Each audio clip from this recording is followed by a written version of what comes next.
Hi there. Today we're going to look at another book by the very prolific Spencer Leigh, who specialises in books about Merseybeat.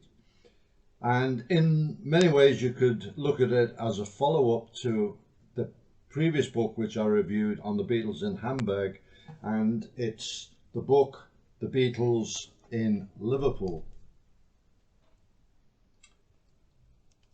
And really what it shows is the very rich and varied scene in Liverpool, with clubs, dance halls, ballrooms, youth clubs, church halls, and even ferry boats, all having dancers and having live entertainment, mainly by musical groups or acts. So all of these are places where the Beatles performed at various stages in their career, and the book traces that arc from the early Skiffle Days right through to them becoming global superstars. So the Skiffle Days, the Beatles were the Quarrymen. There they are playing from the back of a lorry, and they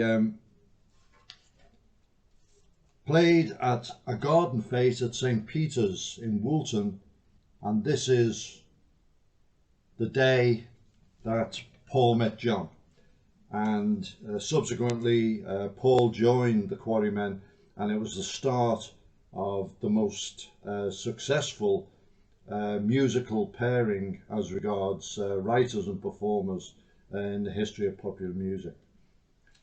So another venue for the Quarrymen and later the Beatles was the Casbah. Now Casbah is in West Derby, which is the area of Liverpool I live in, and it was the basement of a very big house, and in the place it was in Hayman's Green, there was another big house that had a basement youth club called Lowlands, and it was later a martial arts club. And Pete Best's mother looked at this and thought she'd start a similar idea, and she launched the Casbah. It's a tiny little place, and it's still going, and the Beatles, or the Quarrymen and then the Beatles, played there, and obviously that's the place where they knew Pete Best from, and when they needed a drummer, that's where they got the drummer from. And then another major place that they played at, I'll just find it here, it's there, was, got it, the Jacaranda. Now the Jacaranda was owned by Alan Williams, and it's another basement. It's in Slater Street in Liverpool city centre, and it was a coffee bar, and the Beatles used to, the Quarrymen and later the Beatles used to hang around there, and Alan Williams got them to do some work in there, and they painted some of the basement, and then they started playing there, and that's where they launched their Hamburg venture from. It was all around Jacaranda, and Jacaranda's still there. You can go there and see it. So they went off to Hamburg, which obviously was covered in the previous book. And when they came back, they played firstly the Casbah, and then Litherland Town Hall, where they made a massive impact, and it was the start of them being the biggest thing in Liverpool. From 27th of December 1960, from then on they were always top of the bill in Liverpool, and they always far better paid than any other band, and it's all detailed in the book. One of the other places that they used to hang around was the Cardoma Coffee Bar, which was on the corner of Stanley Street and Whitechapel. And it was very convenient because next door was Hessie's, the musical instrument shop, where they used to spend quite a bit of time. And it's very, very close to Matthew Street, where the Cavern was, and also the Grapes and the White Star pubs.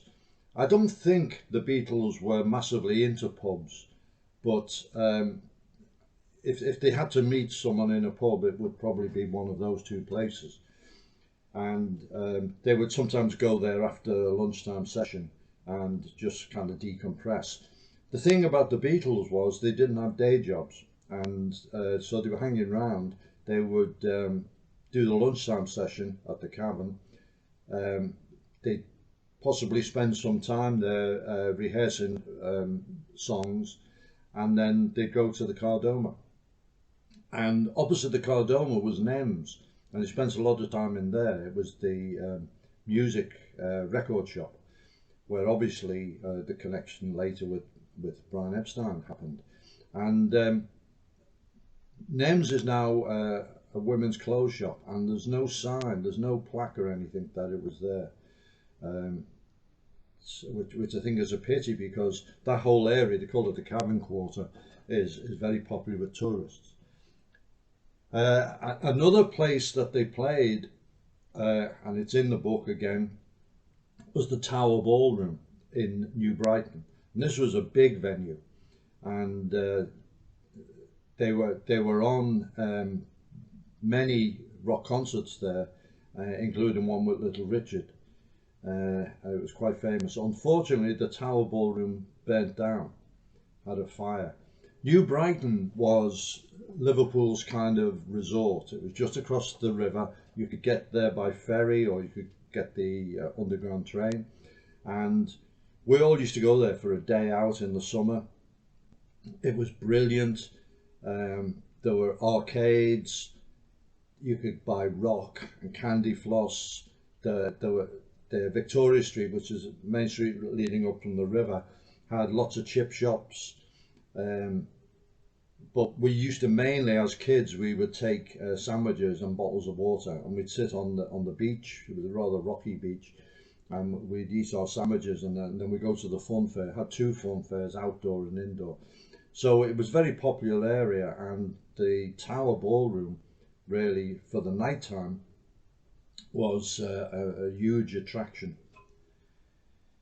So the book details their rise, and they leave Liverpool, but then they return for the premiere of Hard Day's Night, and it was a triumphal return. The streets were crowded, and myself and my girlfriend went down, and we stood in William Brown Street and watched them go past on the way to the Odeon, where the premiere was held. So it's a great book, very, very well illustrated, lots and lots of photographs, and it really gives you the feeling of what it was like in Liverpool then.